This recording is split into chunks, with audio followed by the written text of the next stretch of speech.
कानपुर नगर में बनेंगे जंगल और तालाब। जी हां, मैं बात कर रहा हूं पॉन्डमैन रामवीर तंवर की। मौका था रोटरी क्लब विराट का स्थापना समारोह। मुख्य अतिथि के रूप में पधारे कानपुर विश्वविद्यालय के वाइस चांसलर विनय पाठक तथा जिलाधिकारी राकेश सिंह।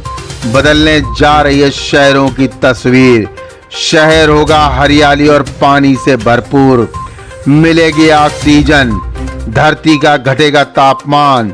इस अवसर पर प्रतिष्ठित लोगों में रोटेरियन, एनआरआई के बिल्डर तथा पुरुषोत्तम ज्वेलर्स के proprietor Rajesh Gupta, Rotarian DC Shukla, DN Rai जादा, doctor BN Acharya, doctor Govind Trivedi, president Amit Jha, CP Verma, Tushar, Devesh, Saurabh आदि रहे मौजूद। कार्यक्रम का संचालन पीसी ठाकुर ने किया। कानपुर से doctor Krishna Tripathi, bureau chief की रिपोर्ट।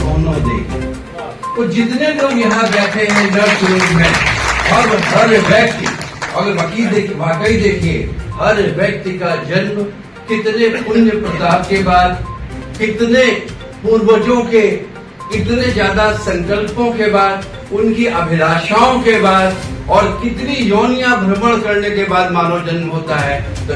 जो कानपुर का एक चैप्टर है रोटरी का, उन्होंने लोगों ने इनवाइट किया है और मेरा काम है जो गाँव के शहरों के गंदे तालाब है, लोगों की मदद से लोगों को मोटिवेट करके उनको साफ़ कराया जाए, उनको जल संरक्षण के लायक बनाया जाए।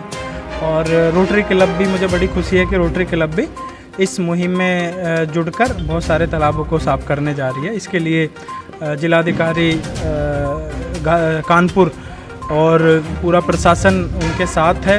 यूनिवर्सिटी का प्रशासन, जो कि कानपुर में भी एक तालाब है, उसके लिए भी हम काम करने जा रहे हैं। तो इसी तरह से हम जो है इन तालाबों को स्वच्छ और अच्छा बनाने की कोशिश करें। तालाबों की जो रूपरेखा है वस्तुतः गाँवों से शुरू होती थी। शहर में तालाबों की आवश्यकता क्यों है? बिल्कुल, देखिए, पहले तो हमें ये ध्यान देना होगा कि पहले जो गांव थे वही बाद में शहर बन जाते हैं, है ना। वो बाद में धीरे धीरे शहर जो है वो फैलता जा रहा है और वो गांवों को भी अपनी जड़ में लेता जा रहा है। तो जो तालाब गांव में होते हैं, वो जैसे ही शहरी एरिया घोषित होता है, धीरे धीरे वहाँ तालाबों की संख्या घटने लगती है। तो और चाहे वो गांव हो, शहर हो, पानी तो सबको चाहिए, ग्राउंड वाटर सबको चाहिए, बायोडाइवर्सिटी सबको चाहिए। तो इसमें जो है शहरों को इवन ज़्यादा ज़रूरत है तालाबों की, क्योंकि शहरों का टेम्परेचर, जैसा कि विश्व स्तरीय खबरें आ रही हैं कि शहरों का टेम्परेचर बढ़ता जा रहा है। और शहर को ठंडा रखने के लिए शहर को दो ही चीज़ों की ज़रूरत है, अर्बन फॉरेस्ट की और तालाबों की। सरकार की नीति कि रेन वाटर हार्वेस्टिंग सिस्टम को हम कंटिन्यू करें। ये पॉन्ड की जो परियोजना है कि सरकार से मिलकर काम कर रहे हैं? बिल्कुल, देखिए, बिना सरकार के सहयोग के कोई भी काम करना असंभव है, क्योंकि सरकार भी हम ही हैं, हम ही लोगों ने मिलके वो सरकार भी है। तो सरकार, देखिए, रेन वाटर हार्वेस्टिंग के कई तरीके हैं। एक, चाहे वो आर्टिफिशियल रेन वाटर हार्वेस्टिंग बना सकते हैं, नेचुरल रेन वाटर हार्वेस्टिंग बना सकते हैं। तो तालाब बनाना भी रेन वाटर हार्वेस्टिंग करना ही है, जस्ट वो दूसरा माध्यम है उसका। कानपुर के पॉल्यूशन को देखते हुए आप आम लोगों को क्या संदेश देना चाहते हैं? देखिए, मैं तो यही संदेश देना चाहूँगा कि ये नेचुरल रिसोर्सेज हैं, इनका बहुत ज़रूरी है ध्यान रखना। और शायद अगली पीढ़ी हमको माफ़ नहीं करेगी अगर हमने इनका ध्यान नहीं दिया या इनको हम उनके यूज करने लायक नहीं छोड़ के गए। तो हालांकि अभी हमने नहीं छोड़ा है, तो हमें अप्रिसिएशन तो नहीं मिलता, लेकिन हम कोशिश करेंगे कि इस जीवन में इन तालाबों को, नेचुरल रिसोर्सेज को बचा के जाएँ।